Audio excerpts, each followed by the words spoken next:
সুপ্রিয় দর্শক, আসসালামু আলাইকুম। আজকের পর্বে নিয়ে এসেছি কোনো প্রকার ভেজাল ছাড়াই বগুড়ার মিষ্টি দইয়ের রেসিপি। আর এই মিষ্টি দই একবার বানিয়ে খেলে অন্য কোনো দইয়ের কথা একদম ভুলে যাবেন।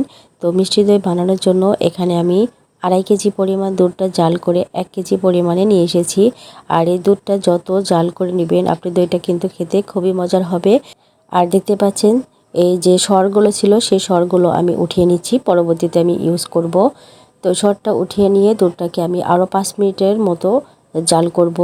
আর এখানে আমি 2 টেবিল চামচ পরিমাণ চিনি দিয়েছি। আপনারা যদি মিষ্টিটা বেশি পছন্দ করেন তাহলে কিন্তু চিনিটা আরও বাড়িয়ে দিতে পারেন।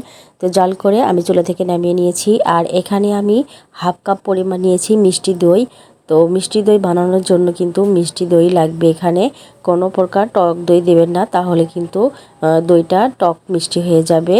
তো এখানে যেহেতু আমি মিষ্টি দই বানাবো সেজন্য মিষ্টি দইটাকে ভালো করে ফেটিয়ে নিচ্ছি। তো দইটা ফেটানো হয়ে গেলে এক সাইডে রেখে দিব। আর যে দুধটা আমি জাল করে নিয়েছিলাম সেই দুধটা কিন্তু এখন কুসুম গরম আছে। তো ফেটানো দইটা আমি দুধের মধ্যে দিয়ে দিচ্ছি। তো অনেকেই মনে করেন যে ঘরে দই বানালে দইটা জমে না।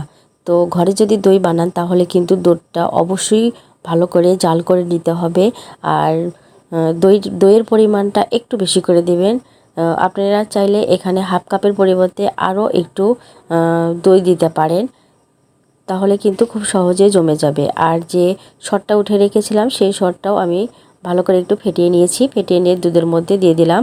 আর এখানে দই বসানোর জন্য একটা আমি মাটির হাঁড়ি নিয়েছি। আর মাটির হাঁড়িটা অবশ্যই একটু গরম করে নেবেন, হাঁড়িটা যেন একটু কুসুম গরম থাকে। তো আমি দুধের মিশ্রণটা হাঁড়ির মধ্যে দিয়ে ঢাকনা দিয়ে ঢেকে আমি দিয়ে দিচ্ছি।